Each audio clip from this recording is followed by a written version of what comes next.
Assalamualaikum warahmatullahi wabarakatuh. Video pada kali ini saya akan share macam mana kita nak vacuum sistem aircon kereta. Segala jenis kereta boleh buat cara ni lah. Cara manual untuk vacuum sistem aircon kereta tanpa menggunakan mesin yang mahal lah, seperti di bengkel aircon kereta.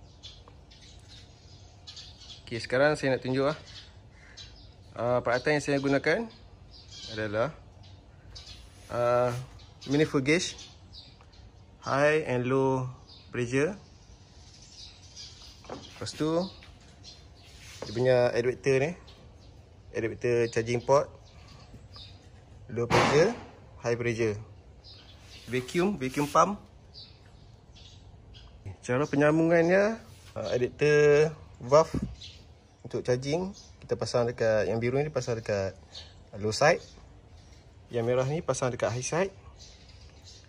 Hose untuk manifold gauge yang low side akan disambungkan kepada bahagian low side adapter ni. Untuk high side, yang paling kanan sekali ni akan disambungkan pada high side adapter. Okey, yang tengah pula akan disambungkan kepada pump pump. Pertama sekali, untuk adapter ni kita mesti on kan. Open, dia ada tulis open ke kanan. Pusing ke kanan sampai habis. Yang ni bersama open, supaya nanti ada valve dalam ni akan buka supaya dia boleh sedut. Lepas tu dekat manifold gauge ni pun sama, kena open. High pressure pun sama. Masa proses vacuum, bacaan meter pada low pressure dengan high pressure ni pastikan dapat negatif 1 lah. Dia akan turun sampai negatif 1. Kita akan biarkan proses ni selama 15 minit lah. Sebab dia sistem dia tak jauh macam sistem rumah. Dia punya piping dia panjang kalau rumah. Kalau kereta pendek je. Okey, dia akan sedut segala lembapan udara yang terdapat dalam sistem piping aircon ni. Jom kita mulakan. Onkan switch. Okey.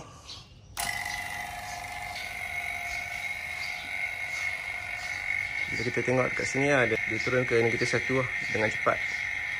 Sebab piping ni pendek . Sebelum vacuum pump dimatikan, kita hendaklah closekan bahagian low side dengan high side ni. Baru kita matikan vacuum pump. Tujuan kita close dulu supaya angin tak masuk semula lah ke dalam sistem aircon kereta ni. Jadi boleh kita lihat kat sini bacaan negatif 1. Low side negatif 1, high side pun negatif 1. Kita biarkan selama 15 minit. Kalau jarum ni naik pada negatif 1 tu menunjukkan ada leaking lah. Tapi insyaAllah tak ada leaking sebab semua saya dah buat baru. O-ring semua dah tukar baru. Dan tadi dah press guna air compressor. Dan tak ada buih-buih lah yang terhasil. Jadi insyaAllah tak ada lah. Jadi insyaAllah tak ada berlaku leaking lah. Lepas tu kita akan buat proses ni lah.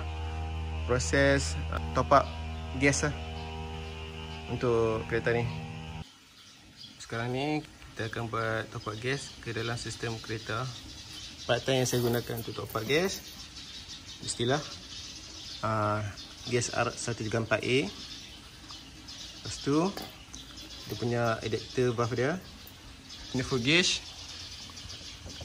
low side dengan high side sama juga macam tadi, cuma saya tambah ni je lah, tin gas R134A dengan adapter dia. Ok, cara penyambungan dia, hose charging port ni sambung ke balang gas R134A ni, pergi ke bahagian tengah manifold gauge charging port yang ni. Lepas tu low side ni akan pergi ke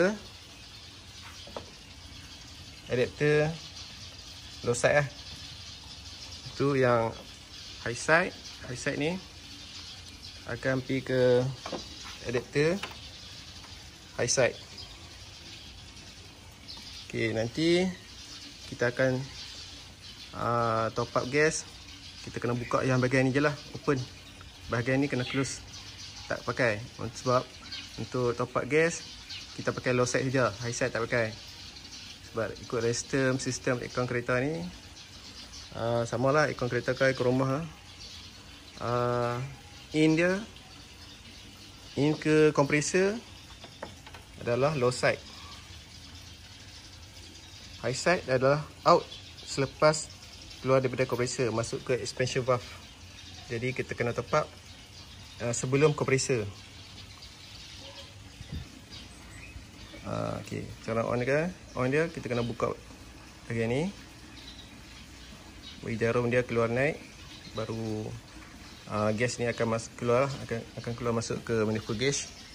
Selepas kita buka, gas akan keluar masuk sini. Tapi sebelum tu kita kena release nut ni dulu, supaya tak ada udara yang terkumpul dalam hose ni lah. Jadi kita kena buka nut ni, buka sikit je, jangan buka habis.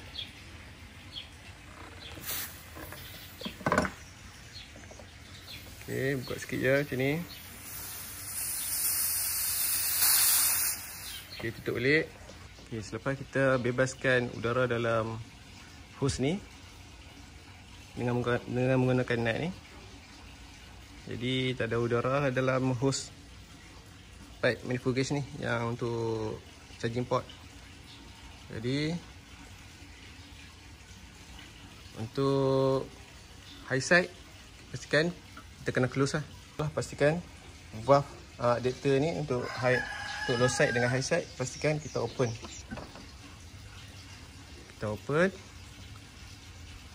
Ni menunjukkan apa? Gas daripada balang gas tu tak mampu masuk dah dalam sistem kereta. Jadi kita kena onkan enjin untuk minta bantuan daripada kompresor. Okey, sekarang enjin kereta dah hidup. Kita tengok bacaan dulu. Low side punya bacaannya 30 bacaan. Okay, untuk high side bacaannya 140. Dia jangan melebihi 200 psi. Jadi untuk ni macam kurang. Gas nak tahu kurang ke tak, kita kena tengok suhu lah. 15.6 saja, jadi tak cukup. Dia kena bawah 10. Jadi kita kena top up gas lagi lah. Okay, untuk top up gas, macam saya beritahu tadi, kita kena kawal tombol low side saja. Nak buka tombol ni, dia kena buka sekejap saja. Okay, syarat dia nak buka tu, bila dah buka kena bilang 1, 2, 3, tutup. Dia tak boleh lama-lama. Kalau lama nanti dia jarum ni dia naik tak mau turun lah. Dia tak mau turun, jadi tak ready lah. Okay, jom kita tengok punya berapa suhu kat dalam. 5.6 darjah Celsius. Memang sejuk lah. Kita tengok lah, dia cut off. Bila dah cut off tu, dia akan naik bacaan ni balik. Bacaan termometer ni, suhu ni dia akan naik balik apabila dia cut off. Okay, 4.6. Okay, maksudnya 4.6 darjah Celsius dia akan cut off. Okay, settle. Top up gas. Semoga video ini bermanfaat. Assalamualaikum.